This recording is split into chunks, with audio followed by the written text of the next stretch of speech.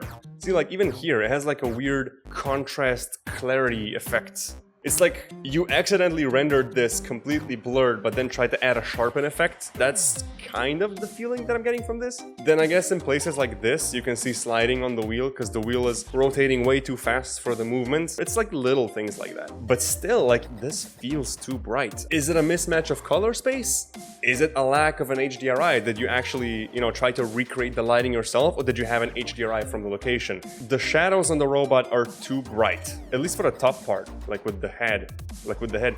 This shot by itself looks perfectly well lit. This is great. When it's on the sunlight, just like everything else, it feels like it should be there. Even the shadows almost match. The shadows are almost as dark as the scene, but I feel like every time the robot is in shade, it's just too bright. And shots like this, I guess it needs like some blur. If you take a look at, how sharp this fence is and how sharp the robot is, the robot feels like much more sharp. It's lacking a little bit of detail compared to the scene. That's what makes it stick out a little bit more. Like, I'm saying all these things like I'm just crapping on everything you do, but doing superimposition is one of the hardest things you can do in 3D, apart from human faces and removing things from the image, because you're placing something which is completely CG inside a photoreal environment, so your CG has to hold up to that photorealism. I'm not trying to be rude is what I mean. This is very good. I love the idea. The model is charismatic. Definitely a great project. One of my favorite types of projects to look. Thank you for sending this. I had a blast. Please make more. This is cool.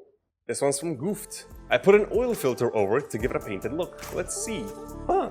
Oh, is that the same? That's the same guy who did the wallpaper thing last time. I can see the rig with the wings. One thing I want to say that the nice addition is all these streaks here, gives it a sense of motion. Nothing else is actually blurred here, so maybe one thing that's missing is a little bit of blur, at least on the edges, to try to sell the effect just like the streaks on the top are. But just like the last time, I will say I'm missing some sort of an edge light here. Just place a light on the left or somewhat behind the whole model just to give like a little edge here to make it stand out. You sort of have it on this side, but it's not enough. It helps separate it from the background and also define the shape. And it looks nice. One last thing, I think this whole part is a little bit empty because it's taken up more than half of the image. So maybe I just position them a little bit like this so it's more balanced. Apart from that, this looks pretty sick. And that is it for episode 2 of Gear. Hope you liked it. The submission link for part 3 is in the description. If I get enough submissions, we'll make part 3. Smash like, subscribe. I hope you enjoyed, and I'll see you next time when I give my expert art reviews. Stay sharp.